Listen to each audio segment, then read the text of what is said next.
26 de abril de 1986, Pripyat, na Ucrânia. O que aconteceu aqui ficará para sempre marcado na história da humanidade como o mais perigoso e desastroso acidente nuclear. Essa é a história dele.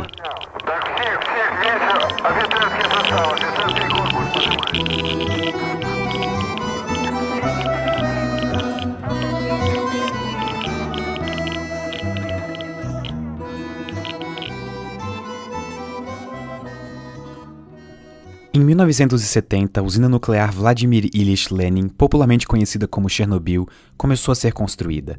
Naquela época, a União Soviética estava implementando seu programa nuclear, e a usina de Chernobyl era a nona usina a ser construída. As primeiras usinas nucleares foram feitas no final da Segunda Guerra Mundial, mas elas eram usinas de testes e pesquisas científicas. Elas não eram ligadas à rede elétrica, ou seja, elas não geravam energia para casas, apartamentos e indústrias de civis. Uma coisa importante é que logo após a Segunda Guerra Mundial, a palavra nuclear trazia com ela a imagem das bombas atômicas que foram usadas no final da guerra. E por consequência, a Guerra Fria entre os Estados Unidos e a União Soviética tornava o medo de um possível ataque nuclear uma ameaça constante.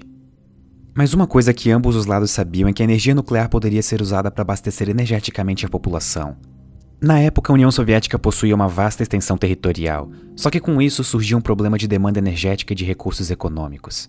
Algumas áreas eram mais afetadas que as outras, e como uma maneira de tentar levar esses recursos às áreas que precisavam, o programa nuclear soviético começou.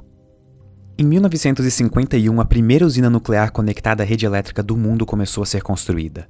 Obninsk, a usina, era o orgulho da tecnologia nuclear soviética. Era a promessa de gerar energia de maneira eficiente e um símbolo de o quão avançada a ciência soviética era. Obninsk foi apenas a primeira de muitas usinas construídas ao longo de décadas, e junto dela, a primeira das Atomgrads, uma espécie de cidade nuclear construída junto das usinas cujo propósito era servir a usina nuclear. Essas cidades contavam com bombeiros, vendedores, civis, escolas, o que você imaginar. E se você acha que elas eram cidades restritas, saiba que não. Naquela época, a União Soviética não considerava usinas nucleares como algo perigoso. Inclusive existia um slogan de propaganda que era o átomo pacífico, uma maneira pensada de mudar a imagem que as pessoas tinham da energia nuclear. Pripyat foi a nona das Atomgrads e a primeira cidade nuclear da Ucrânia.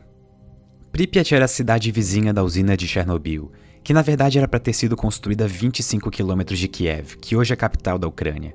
Mas por pressão popular e de diversos órgãos, a construção foi realocada para outra área, a pouco mais de 100 km de Kiev, nas margens do rio Pripyat. O local foi escolhido por ter grande disponibilidade de água, por ser às margens do rio Pripyat, e também por estar bem localizado. A cidade ficava perto de uma estrada de ferro e de uma rodovia, então o acesso à matéria-prima para manter a usina funcionando seria facilitado. Pripyat foi inaugurada oficialmente no dia 2 de fevereiro de 1970, a apenas 3 quilômetros da usina nuclear de Chernobyl. E mesmo sendo uma cidade nuclear cuja única finalidade era abrigar as pessoas que trabalhavam na usina e suas famílias, Pripyat era uma cidade bastante moderna e muito bem pensada, tanto em termos de infraestrutura quanto de paisagens. E isso faz bastante sentido porque Pripyat precisaria abrigar os 50 mil trabalhadores da usina, junto com as suas famílias, e também suprir as necessidades básicas da população. Só que ainda assim, convencer 50 mil trabalhadores a se moverem para um lugar remoto como Pripyat foi um grande desafio. É por isso que a maior parte dos trabalhadores veio direto da universidade. Por conta disso, a média de idade da população era de 26 anos, o que fazia de Pripyat uma das cidades mais jovens da União Soviética.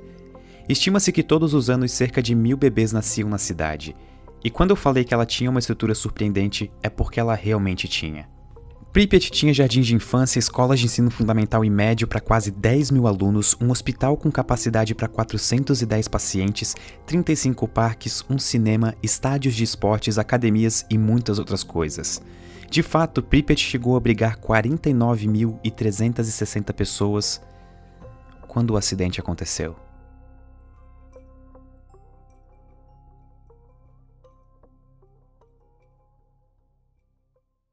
Só existe uma coisa pior do que um acidente nuclear. Um acidente nuclear evitável. A usina de Chernobyl usava um novo tipo de reator nuclear desenvolvido na União Soviética, o RBMK.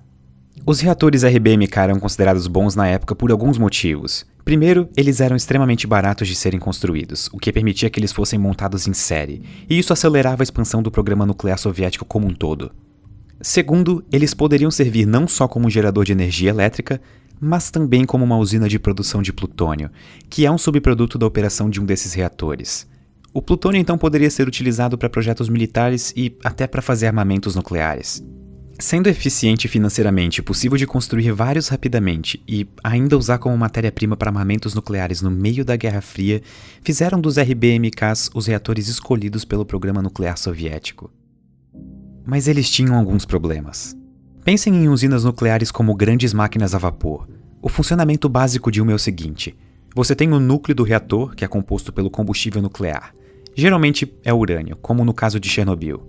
O urânio, quando decai, gera energia como um subproduto, e é essa energia que queremos aproveitar. Nós fazemos isso colocando um cano de água perto do combustível. A energia liberada pelo decaimento do urânio aquece a água, que então entra em ebulição e vira vapor. E esse vapor é canalizado até uma turbina e faz ela girar. É aí que a energia elétrica surge. Você pode então canalizar esse vapor, resfriar ele até ele voltar a ser água líquida e repetir todo o processo.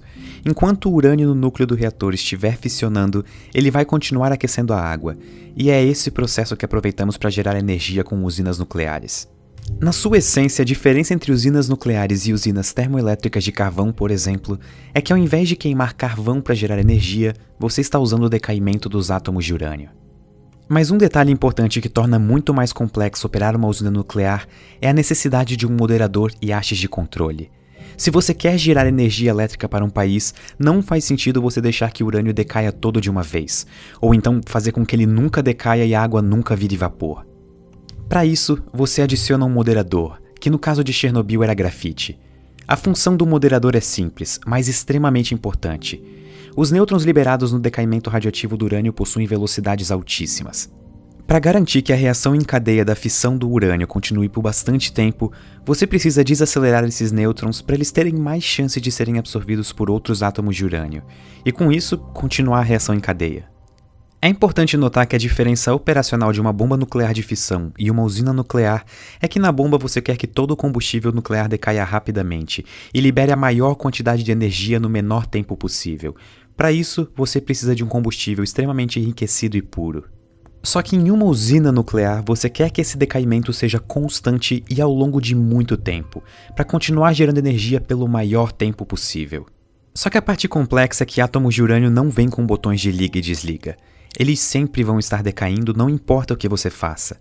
E em um reator nuclear, isso pode ser um problema caso a reação aconteça mais rápido do que deveria. É por isso que existe outro componente no reator, as hastes de controle. A função delas é absorver os nêutrons para controlar as reações em cadeia. Um reator nuclear é uma delicada dança entre diversos componentes. Tudo tem que ser contabilizado e se você perde o controle do decaimento dos átomos de urânio, você tem problemas. Mas, se tudo isso for feito de maneira correta, você tem uma usina nuclear que funciona com um altíssimo nível de segurança e baixíssima probabilidade de acontecer um acidente. Mas infelizmente esse não era o caso dos reatores RBMK. O próprio design deles favorecia várias situações que reduziam a segurança e integridade dos reatores. Como nós vimos antes, os reatores soviéticos usavam água para resfriar o núcleo, mas eles também utilizavam grafite como um moderador. E isso é peculiar, porque a água já é tanto um moderador de nêutrons quanto um absorvedor. O fato de os reatores RBMK possuírem grafite como moderador criava uma situação perigosa, o coeficiente de vazio positivo. Basicamente, todo reator que usa água para ser resfriado possui uma quantidade de vapor dentro dele. Uma das razões pela qual isso acontece é porque a água é aquecida e gera bolhas de vapor. A razão entre o líquido e o vapor em um reator é chamada de fração de vazio. E essa fração, por sua vez, pode ser positiva ou negativa. Uma grande parte dos reatores nucleares do mundo utilizam água tanto para resfriar os reatores quanto para moderar os nêutrons. E a água é um elemento especial, porque além de moderar os nêutrons, ela também absorve eles. E isso gera um coeficiente de vazio baixo ou negativo. Esse caso é bastante seguro, e o motivo disso é bem simples. Nos reatores que usam água, ela está fazendo 3 funções ao mesmo tempo: absorvendo nêutrons, moderando nêutrons e resfriando o núcleo. A consequência disso é que se por algum motivo você tira a água do reator, ele para. Sim, você perde a única coisa que estava absorvendo os nêutrons e segurando a sua reação. Mas você também perde a única coisa que estava moderando os nêutrons e fazendo a reação acontecer. Isso é seguro. Só que no caso dos reatores RBMK, grafite era usado como moderador. Então, além da água que já faz o papel de moderador, você tinha grafite desempenhando esse papel. E isso pode ser perigoso. Em um reator como o de Chernobyl, se você por algum motivo fica sem água, você perde o que estava absorvendo os nêutrons. Mas o moderador de grafite ainda está lá, então a reatividade aumenta e você perde o controle da reação. Com essas e outras falhas de segurança, um acidente nuclear em Chernobyl ou em qualquer outro reator RBMK russo era não só uma possibilidade, mas uma questão de tempo.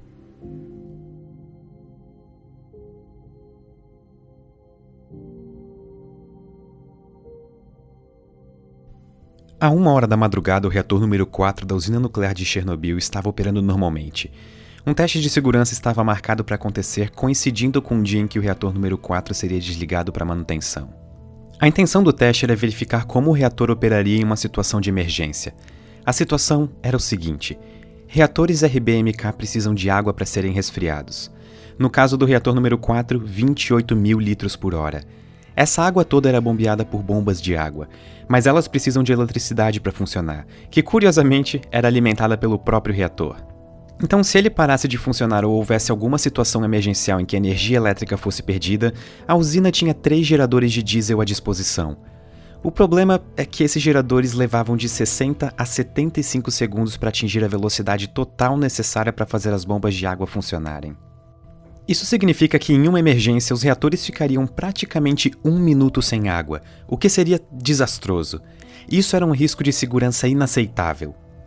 A solução encontrada foi usar a turbina que, quando o reator fosse desligado, ainda estaria girando por causa do vapor de água que ainda estaria sendo formado no núcleo. Essa turbina, teoricamente, poderia fornecer 45 segundos de eletricidade para as bombas de água, mas isso nunca havia sido testado. Então, para realizar o teste, os operadores começaram a diminuir aos poucos a potência do reator.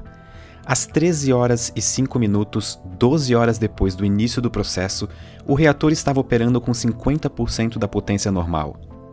Às 14 horas, a última redução na potência seria feita e o teste começaria, deixando o reator operando a 30% da capacidade normal.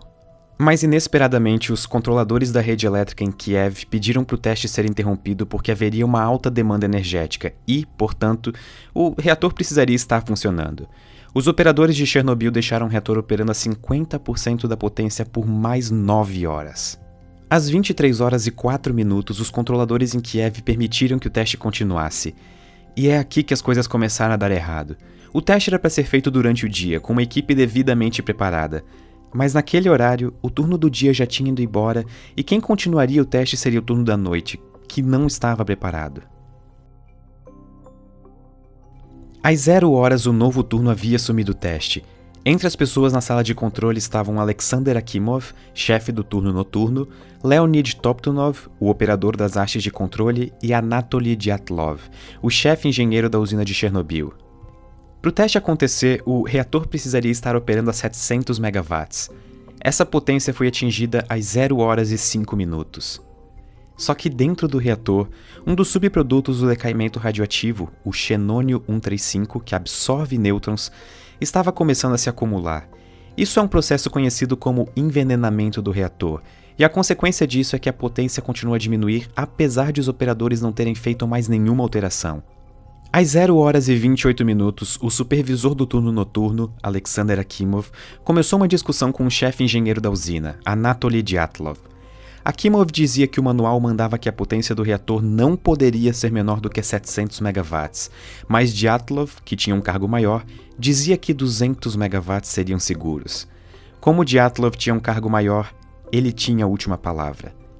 E o teste seguiu.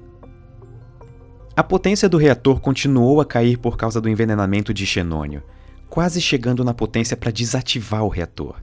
Quando ela chegou em 5% do mínimo necessário para realizar o teste, os operadores da sala de controle decidiram tirar a maioria das hastes de controle para fazer a potência aumentar. O reator estava cada vez mais instável. Apesar de eles terem conseguido novamente atingir a potência de 200 MW, o envenenamento por xenônio estava cada vez maior. À 1h21 da manhã, um dos trabalhadores que estava próximo ao reator notou que a tampa das hastes de controle estavam pulando sem parar em cima do reator. Detalhe: cada uma dessas tampas pesava 350 kg. Com quase todas das 211 hastes de controle removidas do núcleo do reator, o teste começou à 1 da manhã, 23 minutos e 4 segundos. Nesse ponto, todas as bombas de água que resfriavam o reator estavam funcionando com pouca energia.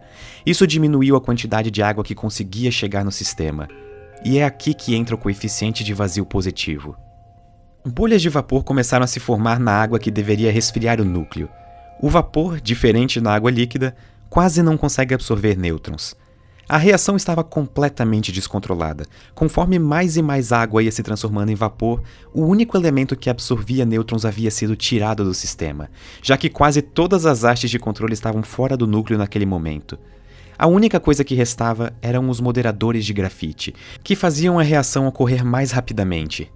Com o reator esquentando rapidamente e a potência aumentando sem controle, Akimov apertou o botão de emergência AZ5 para desligar o reator a 1 hora 23 minutos e 40 segundos. As hastes de controle que deveriam ser colocadas totalmente para desativar o reator travaram logo no começo. O reator chegou a 120 vezes a potência normal de operação e cada vez mais vapor estava se acumulando na tubulação.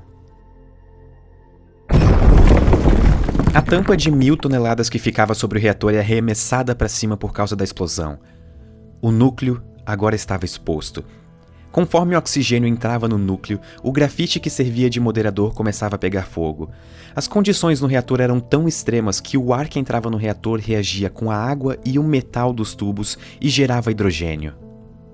A segunda explosão joga detritos no ar e quebra completamente o teto do reator número 4. Pedaços de grafite do núcleo, extremamente radioativo, podem ser vistos no teto e nos arredores do reator. A liberação de radiação agora já estava fora de controle. Partículas radioativas eram emitidas a todo instante e eram prontamente liberadas na atmosfera. 2 minutos depois da explosão, bombeiros da unidade de Pripyat são chamados.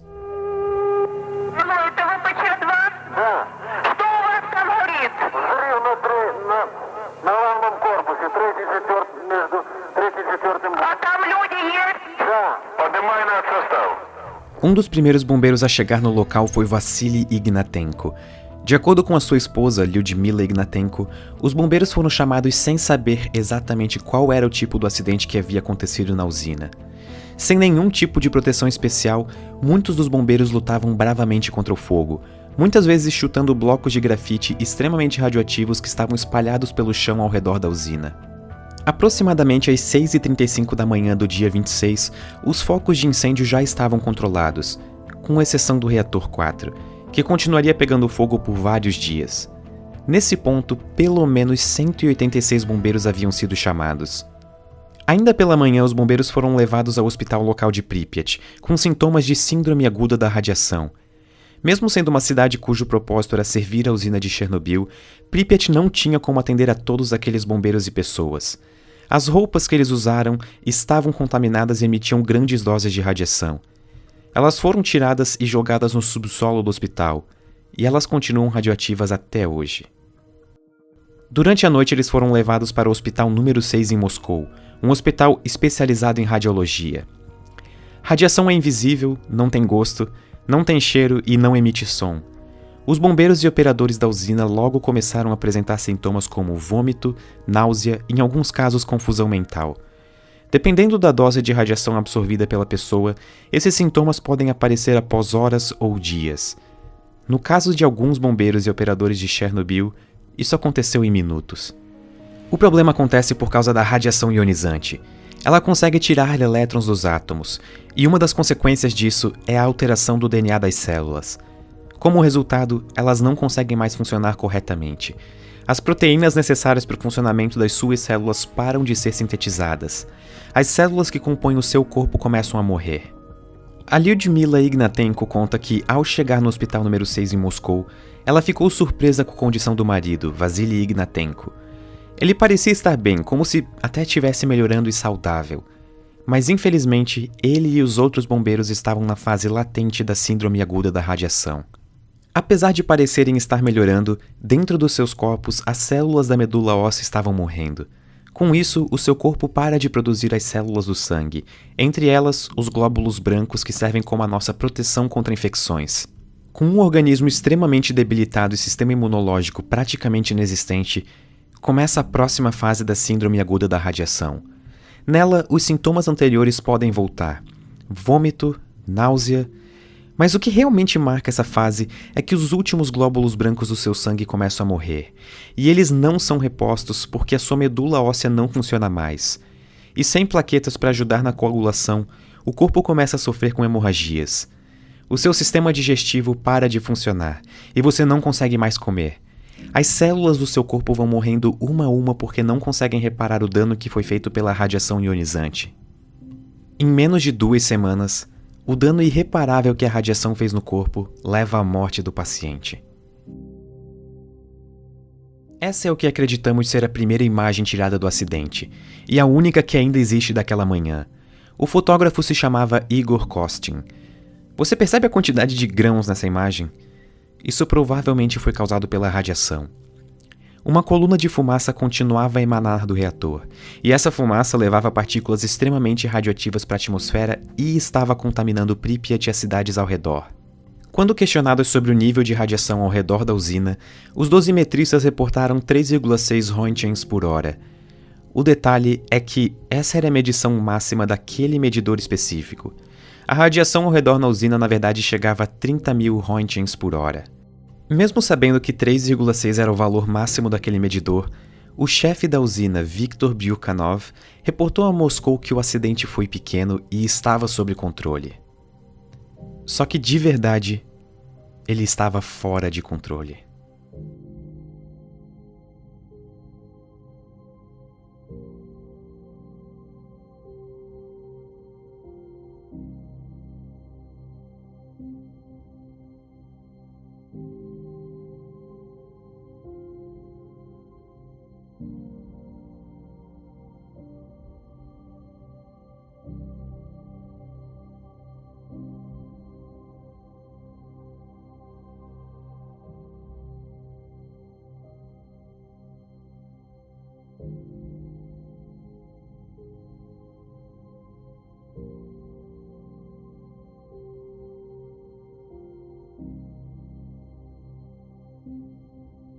De acordo com as notas pessoais escritas por Nikolai Karpan, um dos homens que trabalhou na contenção do acidente, ainda na manhã do dia 26 as autoridades soviéticas já sabiam da dosagem de radiação na cidade e já poderiam ter evacuado a população.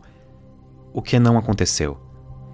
O acidente nuclear de Chernobyl era um segredo de Estado, e não demorou muito para tropas e mais tropas soviéticas chegarem na cidade, que chegou até a ser cercada. Ninguém saía e ninguém entrava sem autorização.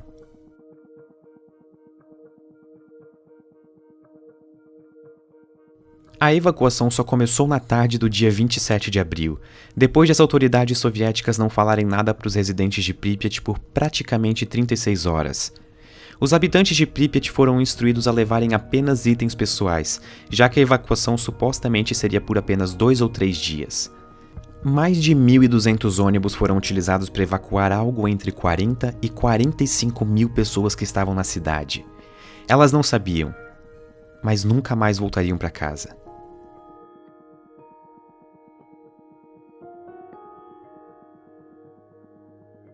Enquanto isso, o reator exposto continuava a emitir partículas extremamente radioativas na atmosfera. Diferente de um incêndio, um derretimento nuclear não pode ser apagado com água. Átomos de urânio não param de fissionar. A única maneira de impedir a reação em cadeia é colocando alguma coisa para absorver os nêutrons liberados. Às 10 da manhã do dia 27, um domingo, os primeiros helicópteros começaram a jogar uma mistura de areia e boro no reator exposto. O desafio era conseguir acertar o reator. Os pilotos não podiam sobrevoar ele por causa dos níveis de radiação. Vários improvisaram uma proteção de chumbo nos próprios assentos dos seus helicópteros. E no decorrer de 5 dias, 5.000 toneladas foram jogadas no núcleo. Infelizmente, a maior parte desse material não acertou o alvo, e o núcleo continuou a aquecer. Conforme o núcleo aquecia, a alta temperatura transformava concreto, urânio, areia e qualquer outra coisa que entrasse no caminho em córium, uma espécie de lava que na verdade é a mistura extremamente quente do que sobrou do núcleo derretido. Embaixo da usina existia um reservatório de água, e existia uma preocupação de que se o córium chegasse até ele, uma nova explosão aconteceria e liberaria ainda mais radiação na atmosfera. 3 trabalhadores de Chernobyl se voluntariaram para entrar na usina, mergulhar na água contaminada e manualmente abrir as válvulas para tirar a água do reservatório. Não era esperado que eles voltassem. A missão foi um sucesso e eles conseguiram encontrar a válvula. Os riscos subsequentes de mais uma explosão foram eliminados por esses 3 indivíduos. E, surpreendentemente, ao contrário do que foi amplamente divulgado, todos os 3 sobreviveram, e 2 deles vivem até hoje.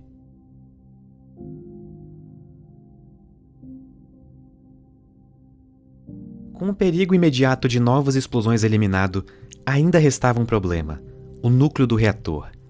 O teto do reator número 4 foi destruído com a explosão, e por isso o núcleo ainda estava exposto, continuando a contaminar as redondezas. Para acabar de vez com esse problema, uma solução prévia foi pensada: construir uma estrutura, uma espécie de sarcófago, que selaria o reator do ambiente ao redor. Mas para começar a construção, os arredores do reator ainda precisavam ser limpos para ficarem mais seguros para os trabalhadores. A explosão colocou aproximadamente 100 toneladas de detritos radioativos no teto da usina. A única maneira de tornar possível a construção do sarcófago seria limpando esses detritos antes. No começo, as autoridades soviéticas tentaram usar robôs para limpeza. Um deles era uma versão modificada dos robôs do programa espacial soviético, construídos para serem operados na Lua. Em um momento, até um robô especial alemão chegou a ser utilizado. Mas tinha um problema: os robôs paravam de funcionar por causa da radiação. Ou a radiação acabava com os circuitos eletrônicos dos robôs, ou eles ficavam presos nos destroços. Era uma situação delicada. Em um estágio do processo, chegou-se à conclusão de que os melhores robôs que existiam eram seres humanos. Os chamados biorobôs. Pessoas tiveram que fazer o trabalho que nem robôs conseguiam fazer. Eles faziam parte de um grupo conhecido como liquidadores, cuja função era ajudar na contenção e recuperação das áreas afetadas pelo acidente. Vestidos com roupas especiais, eles usavam pás e só podiam ficar de 40 a 60 segundos no telhado do reator removendo destroços. No final desse intervalo, eles eram pagos e enviados para casa. No final do processo de limpeza dos telhados, apenas 10% foi feito por robôs. 90% dos destroços foram retirados por seres humanos. Ao todo foram necessárias quase 5.000 pessoas para o serviço. Os trabalhadores receberam, em média, 5 vezes a dose de radiação que uma pessoa recebe em um ano nesses 40 segundos no telhado. E foram eles que permitiram o início da construção do sarcófago. Enquanto o sarcófago era construído, um dos maiores feitos de engenharia do século, helicópteros dispersavam pelas áreas afetadas uma solução cujo propósito era fixar as partículas radioativas no solo. Esse solo seria cavado e colocado em outros lugares, descontaminando a região. Todas as estruturas da cidade, incluindo prédio, ruas e o próprio chão, tiveram que ser descontaminados. Nada entrava ou saía da cidade sem antes receber uma meticulosa inspeção em busca de contaminação radioativa. O que fosse muito difícil de ser descontaminado, como casas, era tombado e enterrado.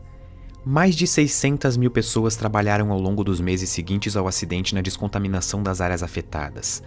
Todos os veículos, incluindo helicópteros e tratores, ou foram enterrados ou permanecem em um pátio abandonados. Eles nunca poderão sair da cidade, embora vários deles ainda funcionem, por causa das partes extremamente radioativas. Eles estão contaminados. Dizem que em uma guerra são os vencedores que escrevem a história. Só que no caso de Chernobyl, não existem vencedores para escrever essa história. O mundo inteiro perdeu.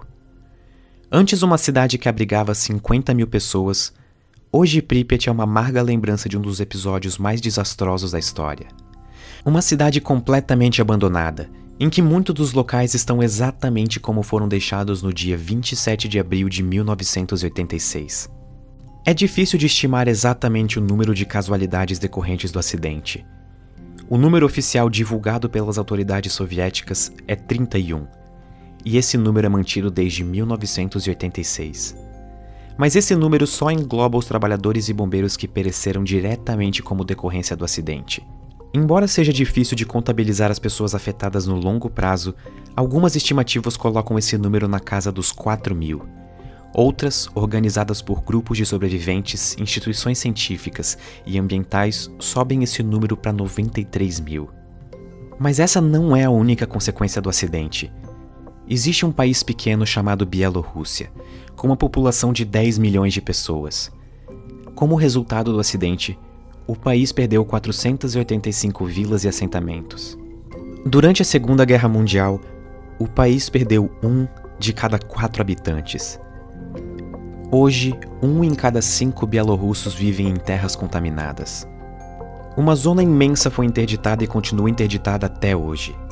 Ela é chamada de Zona de Exclusão de Chernobyl e compreende aproximadamente 2.600 km². Mas, surpreendentemente, Chernobyl não é uma história só sobre energia nuclear. Chernobyl também é uma história política e de engenharia, e também das pessoas que mais sofreram e ainda sofrem com o acidente.